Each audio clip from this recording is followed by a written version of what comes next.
आज हम types of relation के बारे में डिस्कस करेंगे और सबसे पहले हम ये देखते हैं वाइड रिलेशन, एम्प्टी रिलेशन और नल रिलेशन। वो क्या होता है? कोई रिलेशन हमारे पास अगर है जिसमें कोई भी एलिमेंट नहीं आ रहा है, कोई भी ऑर्डर्ड पेयर उसमें रिलेशन में नहीं आ रहा है, तो वो हमारा एम्प्टी रिलेशन, वाइड और नल रिलेशन कहलाता है। तो वो कैसे वाइड या नल होगा? पहली बात हम देखते हैं कि जब भी हम रिलेशन बनाते हैं जो सेट है वो नॉन एम्प्टी होना चाहिए, जिससे हम कोई दो नॉन एम्प्टी सेट अगर लेंगे या एक ही सेट लेते हैं उसमें जब हम उसका क्रॉस प्रोडक्ट निकालते हैं तो वहाँ हम रिलेशन लिखेंगे। तो लेकिन वो रिलेशन हमारा एम्प्टी कैसे होता है, कैसे जो है वो वाइड या नल बनता है? तो यहाँ एक एग्जांपल हम ले लेते हैं। सपोज हमारे पास एक सेट है जिसके एलिमेंट्स हैं 1 2 3 1 2 3। इसमें कोई एक रिलेशन है जिसमें हमारा ए क्रॉस ए का ये रिलेशन हमने पढ़ा है कि रिलेशन होता क्या है, ए क्रॉस ए का सबसेट होता है। तो यहाँ हम देख लेंगे कि ए क्रॉस ए में जब जो हमारा ऑर्डर्ड पेयर बनेगा, हम ये कहते हैं कि हमारे पास कोई ऐसा रिलेशन है a माइनस बी अगर हम करें जिसमें वो कंडीशन दी है रिलेशन में, वो a रिलेशन b एक हमारा ऐसा रिलेशन है जब a माइनस बी जो है वो 5 के बराबर आना चाहिए। यहाँ a सेट में से कोई दो एलिमेंट आप उठा लें, या सबसे बड़ा एलिमेंट हमारे पास क्या है वो 3 है और सबसे छोटा क्या है 1 है। 3 माइनस 1 करेंगे 2 आएगा, 5 तो आ नहीं सकता। बट ये रिलेशन तो डिफाइन हो रहा है, इसलिए ये एक रिलेशन है, बट क्या है? एम्प्टी रिलेशन है। इस रिलेशन की डेफिनेशन के मुताबिक, यानी इस रिलेशन की स्टेटमेंट के मुताबिक, जो इस रिलेशन में कंडीशन दी है उसके मुताबिक हमारे पास इसमें कोई एलिमेंट जो है वो नहीं आ रहा है, इसलिए इसको हम वाइड या नल रिलेशन जो है वो कहेंगे। उसके बाद हम देखेंगे आइडेंटिटी रिलेशन क्या होता है। ऐसा रिलेशन जिसमें जितने एलिमेंट हैं एक सेट में, जिस सेट का वो क्रॉस प्रोडक्ट बनेगा, उस सेट के जितने भी एलिमेंट हैं वो हर एक एलिमेंट आपने उसका दूसरा जो उसका साथ का बनेगा एसोसिएट करेगा अपने ही आप से। क्या है वो अपने आप से जो है वो एसोसिएट करता है। तो एवरी जो है एलिमेंट है ए का वो रिलेटेड टू इटसेल्फ होना चाहिए।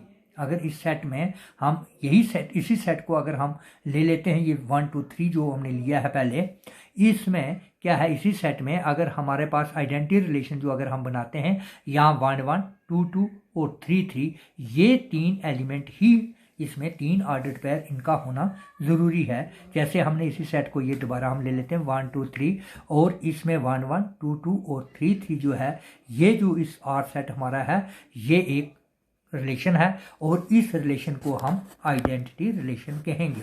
तो इससे हमें ये क्लियर हो रहा है कि इसका हर एक एलिमेंट है वो अपने आप उससे क्या होना चाहिए, उसमें दोनों एलिमेंट, हर एलिमेंट वो अपने आप से एसोसिएट करना चाहिए। तो उस ऑर्डर्ड पेयर में ये आइडेंटिटी हमारा रिलेशन बनेगा, इसके अलावा कोई और एलिमेंट इसमें नहीं होना चाहिए। इसके बाद हम देखेंगे यूनिवर्सल रिलेशन। तो यूनिवर्सल रिलेशन क्या है? रिलेशन होता क्या है? रिलेशन हमने फिर पहले भी हमने कहा है कि रिलेशन क्या है, ए क्रॉस एक जो है या ए क्रॉस बी का वो सबसेट है।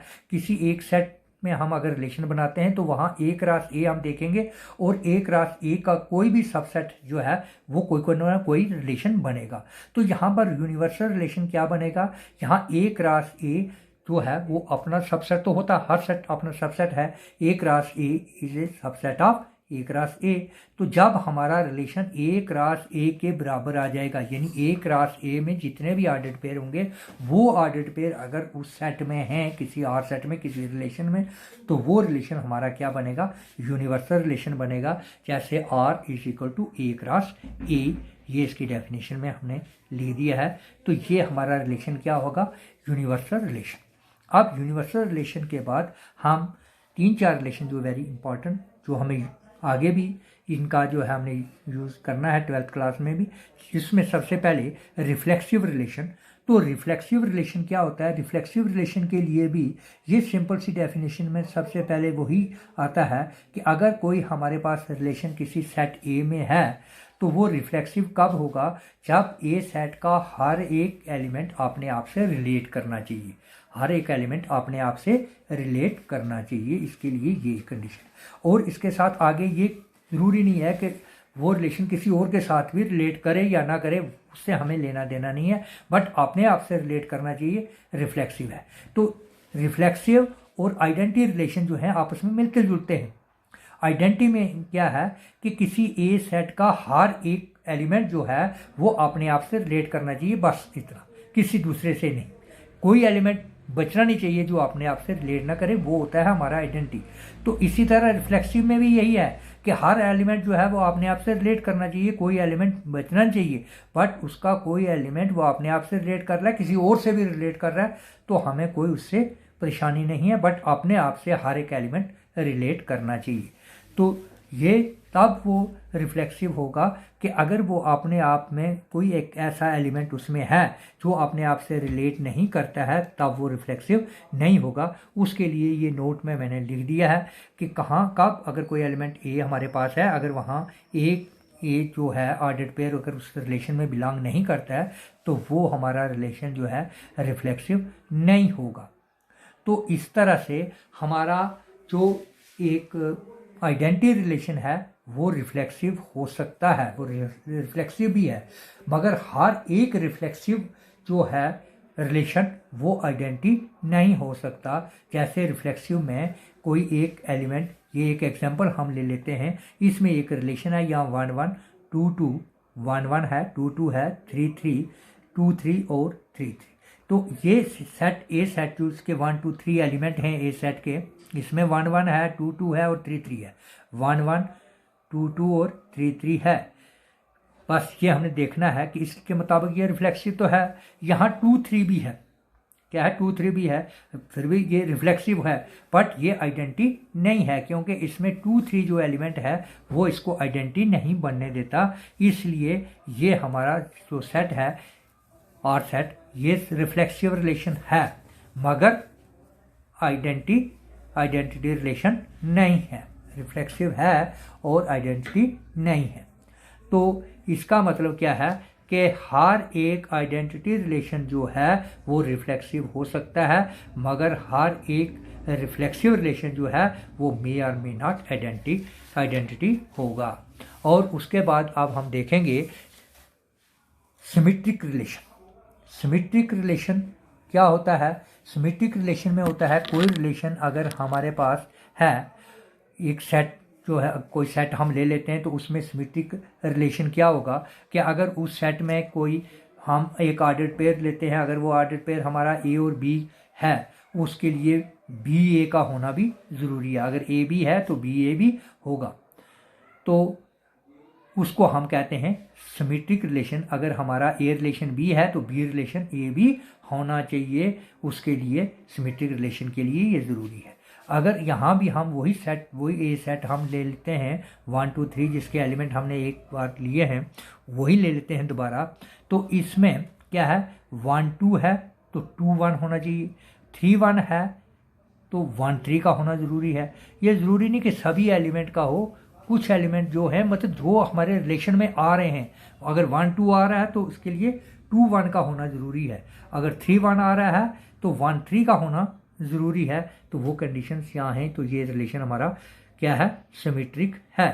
तो इसमें अगर हम कोई रिलेशन दूसरा ले लेते हैं, इसमें क्या है 1 2 2 1 और 3 1 है। यहाँ 1 2 के लिए 2 1 तो है, लेकिन 3 1 के लिए 1 3 नहीं है, इसलिए ये रिलेशन हमारा सिमेट्रिक नहीं है। और सिमेट्रिक की भी आपको समझ आ गई होगी। और उसके बाद अब हम देखते हैं ट्रांसिटिव रिलेशन क्या है। अगर हमारे पास कोई एक रिलेशन है जिसमें अगर ए और बी रिलेट करते हैं और बी और सी भी रिलेट करते हैं, ए बी उस रिलेशन में बिलोंग करते हैं, उसी तरह बी सी उस रिलेशन में बिलोंग करते हैं, और इसके लिए ए सी भी उस रिलेशन में होना ज़रूरी है, तब वो ट्रांसिटिव बनेगा।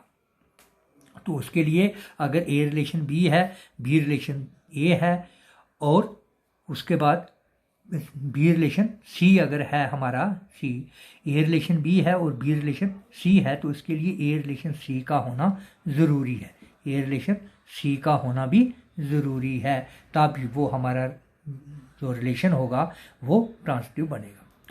और इसके लिए जैसे यहाँ ये एक एग्जांपल हम लेते हैं, इस रिलेशन में 1 2 है, 2 3 है, और इसके लिए 1 3 का होना जो है वो ज़रूरी है। तो 1 3 इसमें ये हमारा ट्रांजिटिव रिलेशन की एक एग्जांपल आगे इस सेट में 1 2 3 वाले सेट में यहाँ 1 2 है, 2 3 है और 1 3 का होना इसमें ज़रूरी था, वो हमारा एक ट्रांजिटिव रिलेशन बन गया। उसके बाद हम देखते हैं अब हम इक्विवेलेंस रिलेशन। इक्विवेलेंस रिलेशन क्या होता है, इसके लिए सिंपल हमने ये देखना है कि जो रिलेशन हमारे पास जो रिलेशन है वो रिफ्लेक्सिव है, सिमेट्रिक है और ट्रांजिटिव है। इसमें तीनों बातें होनी चाहिए, रिफ्लेक्सिव, सिमेट्रिक और ट्रांजिटिव, तब वो रिलेशन हमारा इक्विवेलेंस रिलेशन कहलाएगा। रिफ्लेक्सिव, सिमेट्रिक और ट्रांजिटिव, तब वो इक्विवेलेंस होगा। तो यहाँ एक एग्जांपल हम ले लेते हैं। ये सेट है हमारा, इसके एलिमेंट है 1 3 5, थोड़ी डिफरेंट ले लेते हैं। इसमें 3 4 एलिमेंट हमने ले लिए। तो अब ये रिलेशन हमने एक रिलेशन यहाँ लिखा है, आर रिलेशन क्या है, 1 1 1 3 3 1 3 3 5 5 7 7 5 7 और 7 5। ये एक रिलेशन है जिसको हम इक्विवेलेंस कहते हैं। और इक्विवेलेंस के लिए मैंने बताया है कि ये तीनों बातें यहाँ होनी चाहिए। कौन कौन सी, रिफ्लेक्सिव, सिमेट्रिक और ट्रांजिटिव। तो सबसे पहले हम इसको रिफ्लेक्सिव मान देखेंगे, क्या ये रिफ्लेक्सिव है, चेक करेंगे यहाँ। और जिस सेट में ये रिलेशन बन रहा है वो सेट हमें दिया है ये, उसमें ये 4 एलिमेंट है 1 3 5 और 7। तो रिफ्लेक्सिव के लिए क्या है, जिस सेट में वो रिलेशन रिफ्लेक्सिव बन रहा है उस सेट के जितने भी एलिमेंट्स हैं वो अपने आप के साथ जो है रिलेट करने चाहिए। जैसे पहला एलिमेंट है 1, तो यहाँ 1 1 का होना जरूरी है, तो 1 1 है इसमें। दूसरा है 3, तो इसके लिए 3 3 का होना, ये 3 3 भी है। आगे है 5, तो 5 5 भी है और 7 7 7 भी है। तो इसका मतलब एक बात तो हमारी खत्म हो गई कि ये रिलेशन हमारा रिफ्लेक्सिव है। आप सिमेट्रिक देखेंगे, अगर ए बी है तो बी ए होना चाहिए। जैसे 1 1 है तो ये सिमेट्रिक, इस 1 को पहले 1 को बाद में लिखो, पहले बाद वाले को पहले लिखो, ये तो कोई फर्क नहीं पड़ता। जो 1 1 या 2 2 या 3 3 जो भी वही एलिमेंट अपने आप से अगर रिलेट करता है तो वो सिमेट्रिक होता है, उसको चेक करने की ज़रूरत नहीं पड़ती। अब उसके अलावा जो अदर दैन हैं जो सेम नहीं हैं, जैसे 1 3 है तो इसके लिए 3 1 का होना ज़रूरी है, वो इसमें है। तो जो सेम नहीं है उनको चेक करेंगे, जैसे 5 7 है और 7 5 होना चाहिए, तो ये है, तो इसका मतलब ये सिमेट्रिक भी है, ये सिमेट्रिक है। इसमें जो हमारे पास एलिमेंट जो क्या हैं, जो सेम नहीं थे, यानी ए के फॉर्म में नहीं थे, उसके अलावा जो बाकी हैं तो उनके लिए सिमेट्रिक, अगर ए पहला एलिमेंट और दूसरा एलिमेंट यानी ये रिवर्स करके भी आना चाहिए। जैसे ये 1 3 है और 3 1 भी है, इसी तरह ये 4 एलिमेंट्स, इसमें 4 ऑर्डर्ड पेयर थे, वो बिल्कुल उस कंडीशन को जो है वो फॉलो करते हैं। इसका मतलब सिमेट्रिक भी है। अब बात आ गई ट्रांजिटिव की। अगर हमारे पास ए बी बी सी है और फिर ए सी का होना चाहिए। यहाँ ए बी 1 3 है और फिर क्या है 3 1 भी है, यानी ये 1 हमारा 2 जगह काम कर रहा है, क्या ए की जगह भी और सी की जगह भी, तो ए सी फिर 1 1 भी इसमें है। 1 3 है, 3 1 है, तो ये पहला और लास्ट भी होने चाहिए। जैसे ए बी बी सी और ए सी है, इसलिए ये 1 3 3 1 और इसके लिए 1 1 है, ठीक है। इसी तरह अगर ये यहाँ पर हमारा 5 7 7 5 तो 5 5 है इसमें। तो ये रिलेशन हमारा क्या है, ये रिफ्लेक्सिव भी है, सिमेट्रिक भी है और ट्रांजिटिव भी है, इसलिए इसको हम क्या कहेंगे, इक्विवेलेंस रिलेशन। तो ये रिलेशन की कुछ जो टाइप्स थी जो हमने आज डिस्कस की हैं, तो ये इतनी ज़्यादा आपको 11th में तो नहीं आएगा, इसका थोड़ा थोड़ा पोर्शन ही आपको यहाँ रिलेशन के बीच में या एक रास ए के बारे में ही ज़्यादा पूछा जाएगा आपको। और ये जो रिलेशन है आपको 12th में ज़्यादा इसकी जो है वो ज़रूरत पड़ेगी, इसको अच्छी तरह देख लेना, क्योंकि 12th में फर्स्ट चैप्टर ही हमारा रिलेशन और फंक्शंस का है। तो इसमें फंक्शन भी है हमारा इसमें 11th क्लास में। तो कल हम फंक्शन के बारे में जो हमारा नेक्स्ट जो हमारा लेक्चर होगा उसमें हम फंक्शन जो है वो देखेंगे कि फंक्शन क्या होता है, उसके बारे में डिस्कस करेंगे। ये रिलेशन आज आपका जो है वो ख़त्म हो गया। रिलेशन क्या होता है, रिलेशन की टाइप्स क्या हैं और इसमें डोमेन क्या है, रेंज क्या है, कोडोमेन क्या है, तो यही इसमें जो चीज़ें डिस्कस की जाएंगी। और इसी के मुताबिक छोटे छोटे सवाल जो हैं आपकी बुक्स में हैं, जो आप देख लेंगे। फिर भी कहीं किसी सवाल में या कहीं भी आपको कोई जो परेशानी आती है तो वो आप डिस्कस कर सकते हैं। तो दैट्स ऑल, ये आज का हो गया है। कल हम आगे जो है नेक्स्ट चैप्टर में हमारा जो फंक्शन के बारे में पढ़ेंगे। थैंक्स।